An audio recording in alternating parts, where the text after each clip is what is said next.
Sí, bien.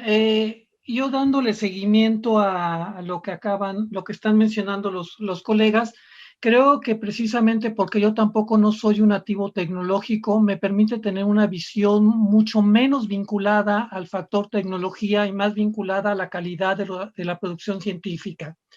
Creo que los avances científicos, no solamente en la gestión del conocimiento científico, han estado más orientados a esta parte tecnológica y menos a los procesos de calidad. En ese sentido, el estatus de la ciencia perdida que se tenía, por lo menos hacia el 2003, que yo comencé a colaborar en Redalic, se hablaba de una ciencia perdida en América Latina particularmente y de manera más especial en las ciencias sociales. Este proceso no se ha revertido. Es decir, los avances tecnológicos en la socialización del conocimiento se refieren a la producción, pero no a los criterios de calidad, pese a lo que comentaba el colega anterior, a esos esfuerzos que tratamos de hacer, pero en este afán de la fiebre de la indización, ¿no? Hemos perdido esta parte que tiene que ver más con la calidad. Es decir, la ciencia perdida no se refiere a esta ciencia que no es visible, se refiere a la ciencia que no es visible, pero a esa ciencia, a esa producción científica que tiene calidad. Entonces encontramos cantidad de artículos en la web, en distintos repositorios, ¿no? Que evidentemente son visibles y en tanto no pertenecen aparentemente a la ciencia perdida, pero que no han pasado los criterios de calidad. ¿Por qué? Porque las mismas revistas, vuelvo a insistir, en ese afán de sentirse pertenecientes a una indización, eh, pasan muchos artículos que no tienen los criterios mínimos o los estándares de calidad internacionales para que puedan convertirse o puedan considerarse como conocimiento científico. Entonces, yo creo que solamente este estatus de ciencia perdida desde hace 20 años sigue siendo el mismo, pero ha cambiado el matiz. En ese sentido,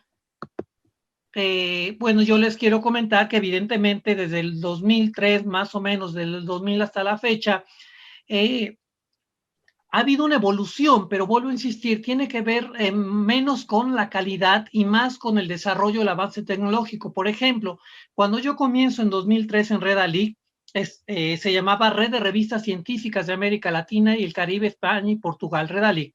Sigue teniendo las mismas siglas, pero hoy en día ya no se llama así. Se llama Red de Revistas Científicas de Acceso Abierto no comercial, propiedad de la academia, como una intentona de frenar esta subordinación de las revistas a estas indizaciones, estas estructuras internacionales, muchas de ellas privadas, que priorizan los criterios internacionales, particularmente occidentalizados, de manera más puntual, aquellos que tienen que ver con la Europa, y menos con las formas, no solamente de los contenidos, sino también en términos como de los procesos editoriales de la América Latina. En realidad, Redalí comenzó como un proyecto que hablaba una ciencia para América Latina. Es decir, no porque no se produjera investigación científica, sino porque eh, no era visible, es decir, no era mucha de la producción científica en América Latina, pues no era publicada y no era publicada por estas estructuras rígidas de las mismas revistas que no han cambiado hoy en día. Bueno, sí han cambiado, pero de otra manera. Es decir, lo que yo creo que hay que entender es que una indización no significa calidad, ¿no? El caso del tránsito de Redalid, que en su momento fue muy potente, de repente se convirtió en una indización. La pregunta es, ¿quién decide cuándo o qué es una indización? ¿Sí me explico? Es decir, es una situación similar al arte. ¿Quién decide lo que es arte y quién no? Es decir, hay un proceso de institucionalización sobre las indizaciones que, vuelvo a insistir, llegan a subordinar a otro tipo de canales de socialización del conocimiento, subsumiéndolos a una estructura rígida que vuelvo a insistir, está reproduciendo aquello que le seguimos llamando ciencia perdida. Nosotros vemos en esta lámina, por ejemplo, actualmente Redalic tiene 1,400 revistas, vemos esos datos, pero vuelvo a insistir, no, muchas de esas no son de calidad y lo mismo sucede en la mayoría de los portales, ¿sí? Es decir, no pasan los criterios editoriales desde abajo que tienen que ver con esas políticas editoriales de las cuales han hablado los compañeros. Entonces, tanto hace 20 años como hoy en día, aunque el matiz ha cambiado, yo sí, por lo menos sigo insistiendo que gran parte de las revistas científicas, por lo menos en la América Latina, se caracterizan por el poco impacto en la comunidad internacional. Eso era hace 20 años. Ahora, ¿cómo es? Vuelvo a insistir. Ahora lo que pasa es que, bueno, sí, están anidadas en repositorios internacionales, muchas de ellas, muchas veces pagando además, ¿no? Pero tienen poco impacto en la comunidad internacional porque la calidad, porque, es decir, no pasó por procesos rígidos de calidad. ¿Por qué? Porque la revista ya está, la mayoría de las revistas están más interesadas en indizarse, ¿no? Aparentemente porque eso los hace, institucionaliza y les dice que eso son revistas de calidad, pero en los contenidos realmente no son de calidad, porque entonces empiezan a subir cualquier información, es decir, los procesos de dictaminación se han relajado tanto, ¿no? Que a veces, por lo menos en mi caso, es imposible dictaminar un artículo porque ni siquiera las formas son correctas, ¿no? Y además está esa parte del plagio, del autoplagio, etcétera, etcétera, que bueno, ahora es un poco más fácil detectar precisamente porque la mayoría de las fuentes son de Internet, pero, y lo peor de todo, ¿no? De información también que no tiene calidad. Entonces se trata de un círculo vicioso donde la ciencia ha perdido, digo, no es que haya desaparecido, haya disminuido, sino que ha cambiado su matiz hacia esta parte. Es decir, sí son visibles, pero no tiene impacto en la comunidad internacional porque los criterios de calidad son mínimos. Formalmente están ya representadas en las principales bases de datos, sistemas de información, pero vuelvo a insistir, eso no hace que tengan calidad, ¿no? Es como cuando le digo yo a mis estudiantes, tener un doctorado no te hace un doctor, ¿no? O sea, creo que debe de haber otras tipo de cosas más orientadas a la calidad. En ese sentido, sigo insistiendo que la ciencia que no se ve no existe, y esto nos lleva a otra cosa que hoy en día sigue muy latente, particularmente en las ciencias sociales, y esta vez no creo que solamente en la América Latina, sino en todo el mundo. Es decir, suponer que el objetivo de la investigación científica es probar o disprobar hipótesis. Creo que va más allá de eso. De nada sirve que nosotros presentemos resultados sobre estas hipótesis si nosotros no divulgamos estos resultados. Entonces, vuelvo a insistir, esto se convierte en una ciencia perdida.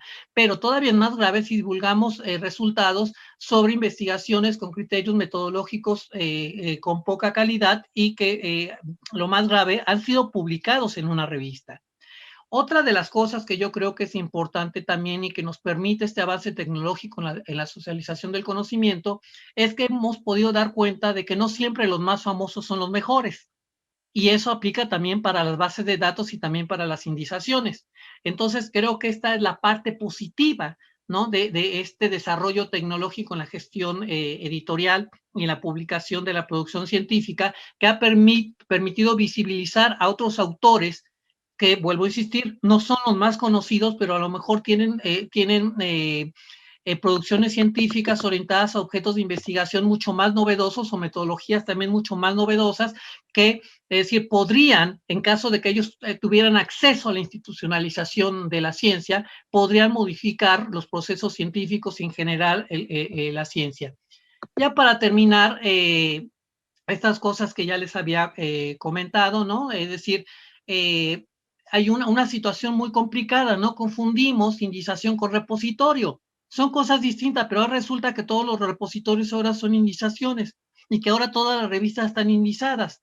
Es como en mi tiempo, ¿no? En mi tiempo casi no había doctores, por lo menos en México. Ahora todos son doctores, pero eso no implica, ¿no? Que realmente se tenga la calidad de doctor. Lo mismo pasa con las revistas y pasa con las indizaciones. Muchas de estas solamente se trata de procesos burocráticos, ¿no? De procesos que tienen que ver más con un negocio, de hecho, ¿no?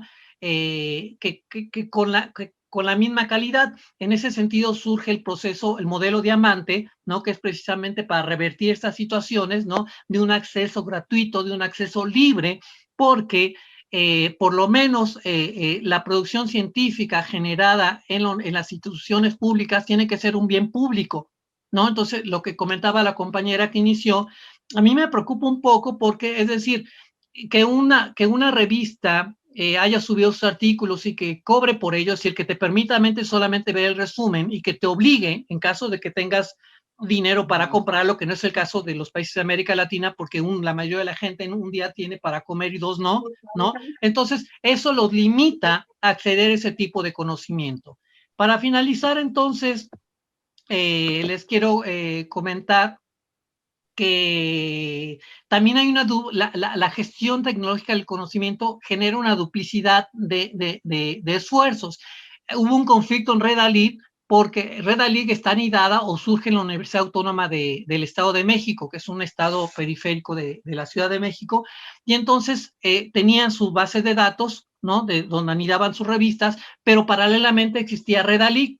Entonces los gestores de la base de datos de la universidad se quejaban de por qué Redalí estaba creciendo, por qué la universidad estaba dándole como más recursos a Redalí y no a ellos. Es decir, no tiene que ver con los recursos, sino tiene que ver con esta duplicidad. Vuelvo a insistir, para mí no tiene mucho sentido que las universidades generen sus propias plataformas de repositorio o de almacenamiento de información si la van a derivar, ¿no? En estos repositorios, ¿no? Y se pueden optimizar recursos. Mi punto de vista, y como manera de corolario, es que, vuelvo a insistir, la ciencia perdida, ¿no? La llamada ciencia perdida no ha cambiado, no ha disminuido, por lo menos en América Latina y particularmente en las ciencias sociales, sino que ha cambiado de matiz. La gestión tecnológica actual está más orientada a esta parte de producción, más a las formas tecnológicas de visibilización y mucho menos a la calidad. ¿Cuál es la solución? La solución no viene desde las indizaciones, la solución viene desde los editores, desde los directores de la revista, donde, por ejemplo, y esto lo sabemos todos, ¿no? Porque formamos parte de esto, es decir, los miembros del comité científico no hacemos nada. Yo tuve un caso que quise participar, no me pareció algo que estaba en la revista, mandé mi sugerencia como miembro del comité científico y nadie me hizo caso. Y lo entiendo porque solamente son de adorno, cuando deberían de ser las personas, ¿no? Que controlen la calidad de la producción científica que está dictaminando para la publicación y que luego se va hasta los repositorios. Muchas gracias.